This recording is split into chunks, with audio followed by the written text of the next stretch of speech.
Welcome to the Basic Concepts in Immunology module. In this talk, we will take a glimpse into adaptive immunity and we will use B lymphocytes as an example. We will learn about antigens and how lymphocytes get activated. We will also learn about clonal selection and clonal expansion of cells. We will learn about effector cells and what happens to memory cells when they are re-exposed to an antigen. Finally, we will also learn about what happens to lymphocytes when they are reinfected with a mutated pathogen. The adaptive immune response is a part of immunity that develops slowly but is highly specific in action. The adaptive immune responses have to be stimulated, and this stimulation is by the exposure to antigens. Antigens are parts of a pathogen which can include molecules made by the pathogen that are recognized by host cells to trigger immune responses. The adaptive immune response is mediated by lymphocytes. Some characteristics of the adaptive immune response include specificity, diversity, memory, and self-recognition. There are two main arms of the adaptive immune response, which include the humoral immune response, which involves the production of antibodies, which are secreted proteins, or the cell-mediated immune response, which helps in the killing of intracellular microbes present in the infected host cells. This is usually mediated by lymphocytes. Lymphocytes are immune cells that play important roles in adaptive immune responses. These include the T and the B lymphocytes. All lymphocytes express antigen receptors. For example, B cells will express the B cell receptor. In our body, there are more than 10 raised to 10 types of B cell receptors. However, it should be noted that each B cell will make only one type of B cell receptor. Thus, as shown in this figure, we can consider one naive B lymphocyte which expresses a certain type of B cell receptor on its cell surface, while a second B lymphocyte expresses another type of B cell receptor, which is different than the B cell receptor expressed on the third B lymphocyte.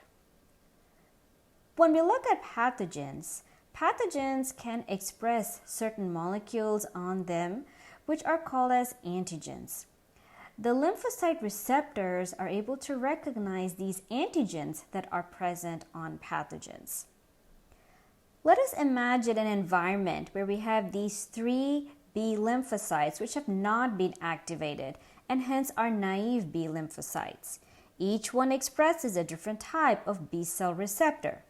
Now imagine a pathogen enters this environment and this pathogen has these antigenic determinants.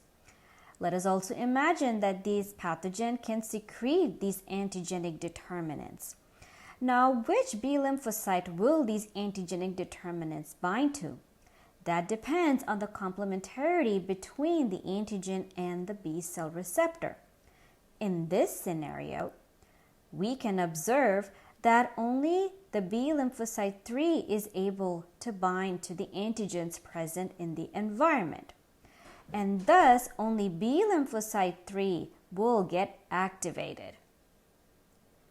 The fact that only B lymphocyte 3 was able to bind to antigen and hence gets activated, this process is called as clonal selection.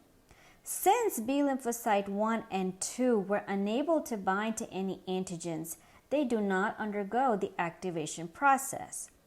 The activation of the B lymphocyte 3 goes through many different steps and takes time.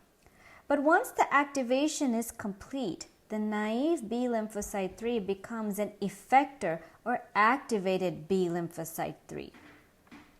This effector B lymphocyte is able to undergo differentiation to form either plasma cells, and these plasma cells will then start secreting antibodies, and all these antibodies will be identical because they are the secreted version of the B cell receptor that the B lymphocyte expressed, or the effector B cell can form memory cells.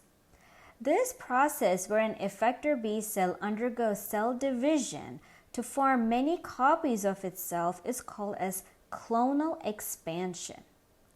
These effector B cells that have been formed are now going to go ahead and start neutralizing different components of the pathogen through the secretion of antibodies. As the pathogen levels go down, the antigens are being eliminated and their concentration goes down in the body. This causes the plasma cells to start dying. However, the memory cells still persist. These memory cells are different from the plasma cells in that they never secreted any antibody. However, they still express the B cell receptor. Now imagine a scenario where these memory cells are still there even though the pathogen has been cleared. And some time has passed, and now the same pathogen has infected the body again. The same pathogen now is going to make its antigens that can be found on the pathogen or in the environment. Now, when we look at the antigens, only one type of the antigen is able to bind to the B cell receptor present on these memory cells. Once these memory cells have the antigen bound to their B cell receptor, they can undergo an activation step. This activation step takes a shorter period of time because there are less steps involved since this memory B lymphocyte underwent activation during the first round of infection. Since there are lesser steps, the activation is more rapid and we have an effector B lymphocyte. This effector B lymphocyte will undergo proliferation to form many plasma cells, which in turn will secrete antibodies into the environment that will help in the neutralization or killing of the pathogen. Additionally, the effector B lymphocyte can form another population of memory cells. These memory cells do not secrete antibodies into the environment, but they still do express the B cell receptor.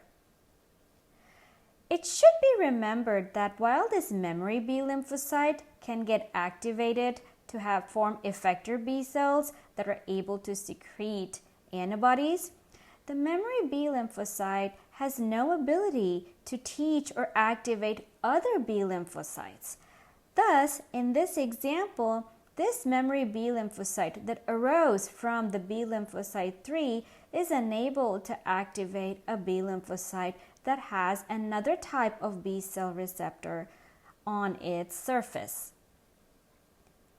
Now let us consider a scenario when we do have this memory B lymphocytes in the body and the body is infected by the same pathogen. However, the pathogen has now mutated its antigen. In such a scenario where the pathogen has a mutated antigen, that mutated antigen that is present either in the environment or on the pathogen does not have the ability to now bind to the memory B lymphocyte 3. If we look at the ability of these antigens to bind to the naive B lymphocyte 1, they're unable to do that because there is no complementarity between the structure of the antigen and the B cell receptor. However, when we do look at naive B lymphocyte 2 and its B cell receptor, we can observe complementarity between the B cell receptor and the antigen shape. Thus, in this scenario, the antigen can bind to naive B lymphocyte 2. Naive B lymphocyte 2, which has never been activated in the past, will now get activated, but there will be many steps involved in the activation, and thus it takes time. After the activation, we will get an effector or activated B lymphocyte 2. This activated B lymphocyte 2, it will undergo proliferation to give many plasma cells. And these plasma cells will start secreting antibodies in the environment to help neutralize or kill the pathogen. On the other hand, this B lymphocyte can also give rise to memory cells, which will not secrete any antibodies. However, it will express the B cell receptor on its surface. These memory cells will play important roles in protecting the host when the host is reinfected by the pathogen a second time. With this, we come to the end of our talk, where we learned about antigens and lymphocyte receptors and how lymphocytes can get activated once their receptors bind to antigens. We then learned about how some lymphocytes get selected, which is called clonal selection, and upon activation undergo proliferation, which is called clonal expansion. This activation results in effector cells, and how these effector cells can help protect us from pathogens.